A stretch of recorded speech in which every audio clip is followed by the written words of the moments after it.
जय हिंद साथियों, आज हम लोग सुपर सेलेक्टेड सीरीज के तीसरे सेट में उपस्थित हैं और तीसरे सेट में साइंस के कुछ ऐसे महत्वपूर्ण क्वेश्चनों को देखने वाले हैं जो आपके सभी कम्पिटिटिव एग्जाम्स के लिए महत्वपूर्ण है, क्योंकि मैं वैसे क्वेश्चनों का कलेक्शन करता हूं जो सभी एग्जामों में बार बार पूछा जाता है प्रश्न। ठीक है, तो सभी प्रश्न हम प्रीवियस लेते हैं जो आपके लिए बहुत ही महत्वपूर्ण होगा। तो चलिए शुरू करते हैं तीसरी क्लास को। ठीक है, पहले प्रश्न, नाभिकीय विखंडन में क्या प्रयोग किया जाता है? तो नाभिकीय विखंडन में जो है वह न्यूट्रॉन का प्रयोग किया जाता है। किसका प्रयोग किया जाता है? न्यूट्रॉन का प्रयोग किया जाता है। आप जानते हैं परमाणु के 3 मौलिक कण हैं, इलेक्ट्रॉन, प्रोटॉन और न्यूट्रॉन। इलेक्ट्रॉन ऋण आवेशित होता है, प्रोटॉन धन आवेशित होता है और न्यूट्रॉन पर कोई चार्ज नहीं होता है, अर्थात उदासीन होता है। ठीक है, चलिए नेक्स्ट, द्रव अवस्था में पाया जाने वाला धातु कौन है? तो पारा जो है वह द्रव अवस्था में पाया जाता है। पारा द्रव अवस्था में पाया जाने वाला धातु है, जबकि पारा का संकेत क्या होता है? Hg होता है। क्या होता है? Hg होता है। और द्रव अवस्था में पाया जाने वाला अधातु पूछता तो ब्रोमीन हो जाएगा। और धातु में ब्रोमीन, धातु में पारा। याद रखिएगा, द्रव अवस्था में पाया जाने वाला धातु पारा है और द्रव अवस्था में पाया जाने वाला अधातु ब्रोमीन है। ठीक है, चलिए नेक्स्ट हम आगे बढ़ते हैं। नेक्स्ट है अदिश राशि कौन नहीं है?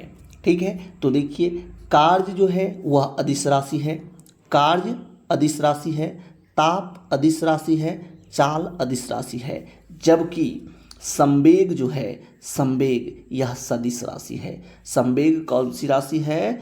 तो सदिश राशि है, सदिश राशि है। ठीक ना, तो आंसर आपका कहता है कौन अदिश नहीं है, यानी कि ऑप्शन नंबर डी आंसर हो जाएगा। ठीक है, चलिए आगे बढ़ते हैं। आगे नेक्स्ट प्रश्न आपका ये रहा, कहता है निम्न में से कौन सदिश राशि नहीं है? सदिश राशि नहीं है यानी कि अदिश राशि है। तो देखिए ऊर्जा जो है वह अदिश राशि है, जबकि त्वरण, बल और विस्थापन ये क्या है? सदिश राशि है। त्वरण, बल और विस्थापन क्या है? सदिश राशि है, जबकि ऊर्जा अदिश राशि है। कार्य करने की क्षमता को ऊर्जा कहते हैं और ऊर्जा का SI मात्रक जूल होता है। ठीक है, नेक्स्ट है शुष्क बर्फ क्या है? शुष्क बर्फ एक ठोस कार्बन डाइऑक्साइड है। ठोस कार्बन डाइऑक्साइड को शुष्क बर्फ कहा जाता है, याद रखना है। ठीक है, चलिए आगे बढ़ते हैं हम लोग। नेक्स्ट, इलेक्ट्रॉन की खोज किसने की थी? तो इलेक्ट्रॉन की खोज जे थॉमसन साहब के द्वारा किया गया था। इलेक्ट्रॉन की खोज जे थॉमसन साहब के द्वारा किया गया था। नेक्स्ट, प्रोटॉन की खोज किसने किया था? तो प्रोटॉन की खोज गोल्डस्टीन के द्वारा किया गया। देखिए कभी कभी प्रोटॉन की खोज रदरफोर्ड देता है, तो नाभिक की खोज रदरफोर्ड किया है, जबकि प्रोटॉन की खोज गोल्डस्टीन किया है। और न्यूट्रॉन की खोज जेम्स चैडविक के द्वारा किया गया है। इलेक्ट्रॉन की खोज जे थॉमसन जी के द्वारा, प्रोटॉन की खोज गोल्डस्टीन जी के द्वारा और न्यूट्रॉन की खोज जेम्स चैडविक जी के द्वारा किया गया है। साथ ही साथ नाभिक की खोज रदरफोर्ड के द्वारा किया गया है। नेक्स्ट है न्यूट्रॉन की खोज किसके द्वारा किया गया है? तो अभी तुरंत बोले हैं जेम्स चैडविक। न्यूट्रॉन की खोज किसके द्वारा? जेम्स चैडविक जी के द्वारा किया गया है। चलिए नेक्स्ट प्रश्नों की ओर आगे बढ़ते हैं। नेक्स्ट है परमाणु के नाभिक की खोज किसने किया है? आ गया, परमाणु के नाभिक की खोज कौन किया है? रदरफोर्ड साहब किए हैं। ठीक है, चलिए नेक्स्ट, परमाणु के नाभिक में उपस्थित होता है। याद रखिएगा हम बोले हैं कि परमाणु के 3 मौलिक कण है। ठीक है, ये परमाणु है जिसके बाह्यतम कक्षा में जो है वह इलेक्ट्रॉन चक्कर काटते रहता है, जबकि इसके नाभिक में जो है प्रोटॉन प्लस न्यूट्रॉन होता है। ठीक है, तो कौन कौन रहता है इसके नाभिक में उपस्थित? प्रोटॉन और न्यूट्रॉन। प्रोटॉन और न्यूट्रॉन आंसर हो जाएगा ऑप्शन सी।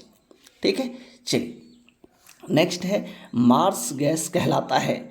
याद रखिएगा मीथेन को मार्स गैस कहा जाता है। मीथेन को क्या कहा जाता है? Marsh gas. याद रखिएगा मीथेन का जो है रासायनिक सूत्र या अणुसूत्र पूछे तो वह CH4 होता है। क्या होता है? CH4 होता है, इतना याद रखिएगा। और इसका संरचना सूत्र कहे तो ऐसा होता है HHHH। ठीक है, नेक्स्ट है नोबेल गैस कहलाता है। तो जितना भी अक्रिय गैस है ना, अक्रिय गैस को हम लोग नोबेल गैस कहते हैं। अक्रिय गैस को क्या कहते हैं? नोबेल गैस कहते हैं। तो देखिए हीलियम एक इसमें जो है सो हीलियम क्या है? एक सक्रिय गैस है, इसीलिए इसे नोबेल गैस कहा जाता है। चलिए नेक्स्ट है, सबसे हल्की धातु कौन है? तो सबसे हल्की धातु लिथियम है। सबसे हल्की धातु कौन है? लिथियम है। ठीक है, चलिए नेक्स्ट प्रश्नों की ओर हम लोग आगे बढ़ते हैं। नेक्स्ट, सबसे भारी धातु, तो सबसे भारी धातु ओस्मियम हो जाएगा। सबसे हल्की धातु लिथियम और सबसे भारी धातु ओस्मियम हो जाएगा। चलिए नेक्स्ट प्रश्न की ओर, सबसे कठोर धातु कौन है? सबसे कठोर धातु आपका प्लेटिनियम हो जाएगा। प्लेटिनम सबसे कठोर धातु है। ठीक है, सबसे कठोर पदार्थ क्या है? तो आप जानते हैं हीरा के बारे में, सबसे कठोर पदार्थ कौन है? हीरा है। ठीक है, नेक्स्ट है, सबसे अधिक प्रत्यास्थ धातु कौन सा है? प्रत्यास्थ कहे तो लचीला धातु कौन सा है? ठीक है, जिसमें लचीलेपन का गुण हो, जिसको खींचने पर फिर वह अपनी अवस्था में आ जाए, उसी को प्रत्यास्था कहते हैं। तो स्टील, आप देखते होंगे स्टील को पीट पीट करके अनेकों सारे बर्तन बनाया जाता है।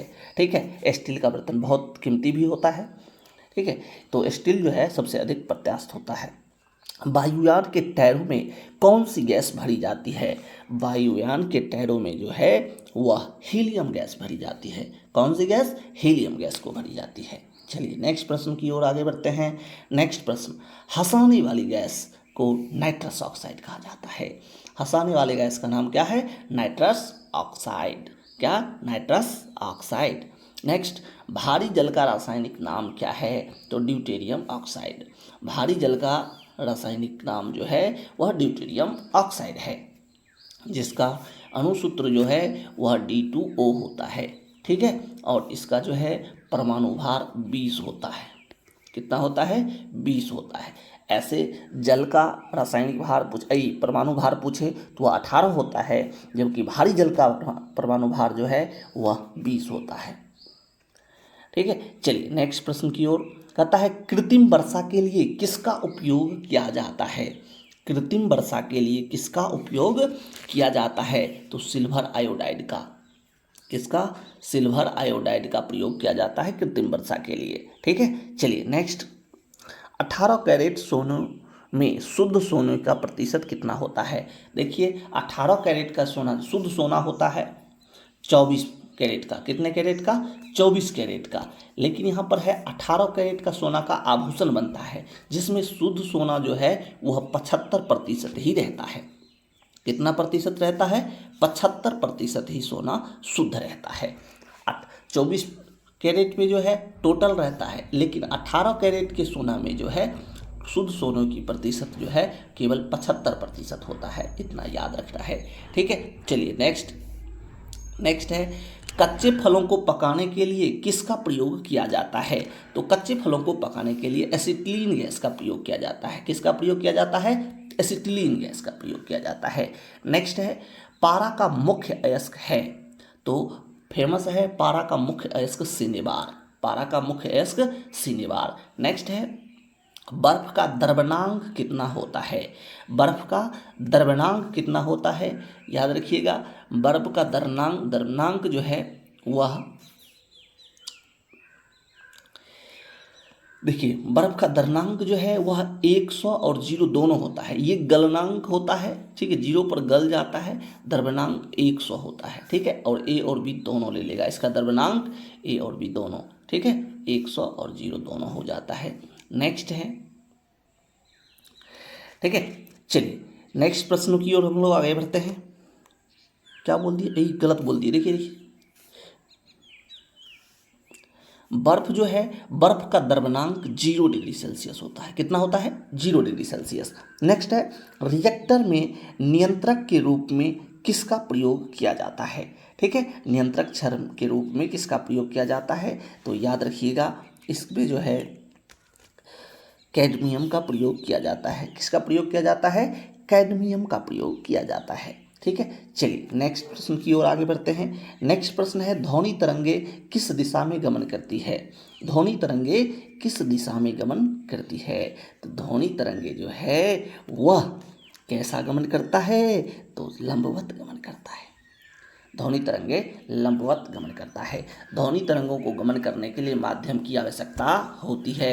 ये निर्वात में गमन नहीं कर सकता है। ठीक है, याद रखिएगा। नेक्स्ट है, मनुष्य कौन तरंगे नहीं सुन सकता है? मनुष्य कौन तरंग नहीं सुन सकता है? तो प्राश्रव्य तरंग को नहीं सुन सकता है ध्वनि।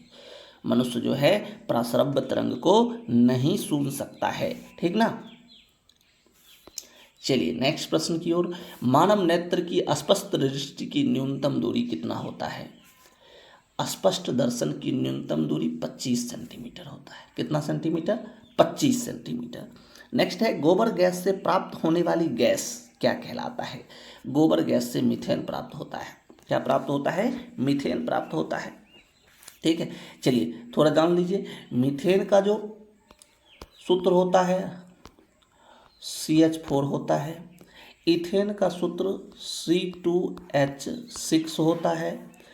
प्रोपेन का C3H8 होता है और ब्यूटेन का C4H10 होता है, ठीक ना। इतना याद रखना है। चलिए आगे बढ़े। चलिए नेक्स्ट प्रश्नों की ओर। नेक्स्ट है बायोगैस का महत्वपूर्ण घटक क्या है? बायोगैस या मार्स गैस का घटक जो है वह मीथेन है। बायोगैस का नहीं दिया हुआ है, हाँ दिया हुआ है ऑप्शन डी, ठीक है। बायोगैस का मुख्य घटक कौन होगा? तो मीथेन होगा। नेक्स्ट है सोडा वाटर बनाने के लिए किसका प्रयोग किया जाता है? सोडा वाटर बनाने के लिए कार्बन डाइऑक्साइड का प्रयोग किया जाता है, ठीक है। चलिए आगे बढ़ते हैं।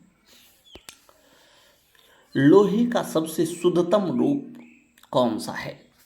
जानते हैं, ढालवा लोहा। लोहा का शुद्धतम रूप कौन सा है? देखिए लोहा का शुद्धतम रूप पिटवा लोहा होता है, ढालवा लोहा नहीं। लोहा का शुद्धतम रूप कौन होगा?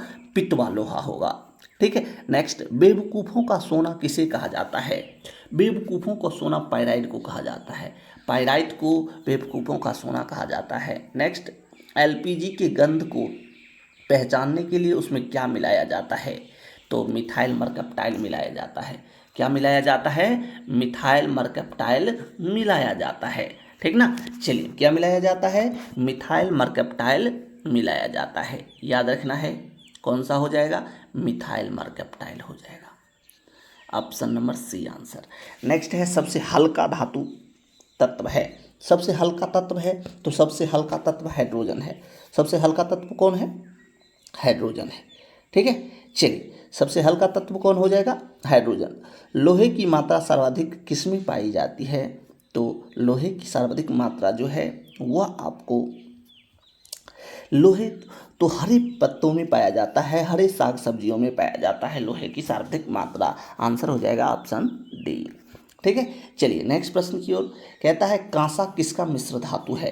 कांसा किसका मिश्र धातु है? तो कांसा जो है याद रखना है, ये बहुत बार क्वेश्चन पूछ चुका है, इसीलिए याद रखिएगा। कांसा तांबा और टीन का मिश्र धातु है। किसका?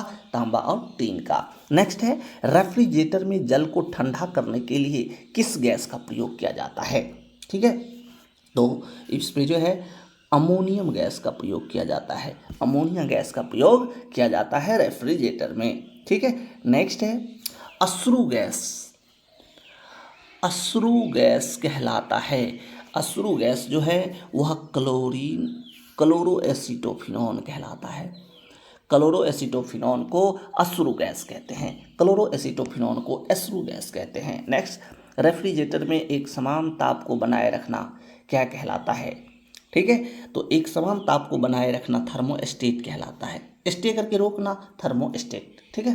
नेक्स्ट है अंडे का आवरण किसका बना होता है? ये तो बहुत बार पूछ चुका है, इसीलिए आपको याद रखना है, कैल्शियम कार्बोनेट। अंडे का आवरण किसका बना होता है? कैल्शियम कार्बोनेट का बना होता है, ठीक है। चलिए आज की कहानियों को हम लोग यहीं पर समाप्त करते हैं, अब मिलेंगे नेक्स्ट वीडियो में। धन्यवाद।